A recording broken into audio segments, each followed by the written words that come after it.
Today's episode of the More You Know podcast is brought to you by CrowdQuestion, a brand new social communication platform focused on connecting crowds to bring everyone closer to their community, as well as enhancing any occasion. Rather than being a social media platform focused on content and advertising, they're focused on communication and connection. Learn more about the platform and download the app free at crowdquestion.com.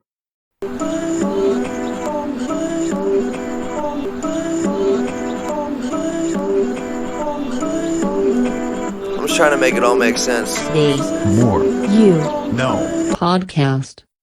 Today I want to go through the stress of adjusting to change evaluation that was developed by Holmes and Wraith, as shared in the book In Pursuit of Happiness by Frank Minirth.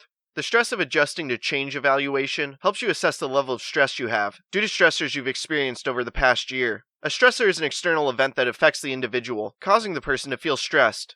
So the evaluation is a list of stressors, ranked from the highest to lowest scale of impact, with the highest being 100 and the lowest being 11. So I'm going to go through the various events that make up the evaluation along with their score, and as I go through them, you should add up your score for what you've experienced over the last year.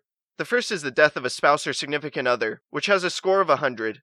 Next is a divorce, which scores a 73. Then the third is marital separation, having the score of 63.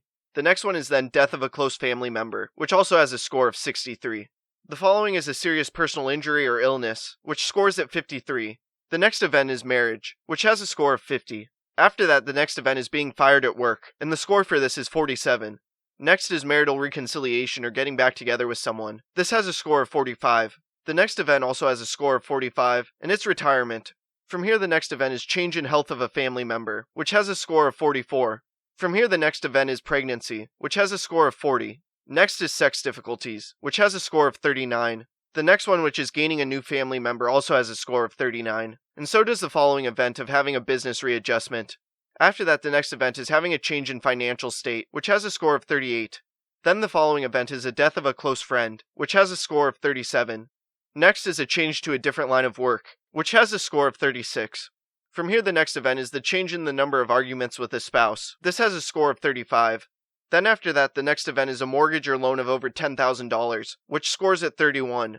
Then the next event is a foreclosure of a mortgage or loan, with the score being 30. Next is change in responsibilities at work, with a score of 29. A family member leaving the home also has a score of 29. Next is outstanding personal achievement, which has a total of 28. The following is beginning or ending school. This has the total of 26. After that, the next one is change in living conditions, scoring at 25. From there, the next one is revision of personal habits, having the score of 24. Then after that, the next one is having trouble with your boss, which has a score of 23. From there, having a change in work hours or conditions, your residence, or in schools, each have the score of 20. A change in recreation or a change in spirituality, both have the score of 19. Then a change in social activities has a score of 18. Changing your sleeping habits has a score of 16.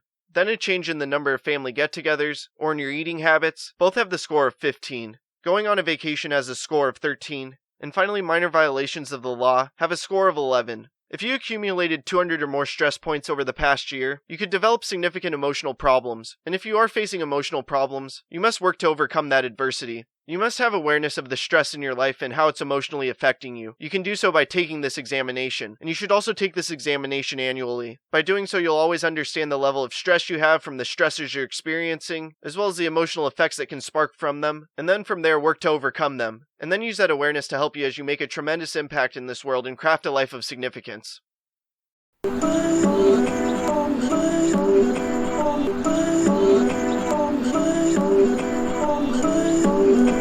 I'm just trying to make it all make sense. Today's More You No podcast.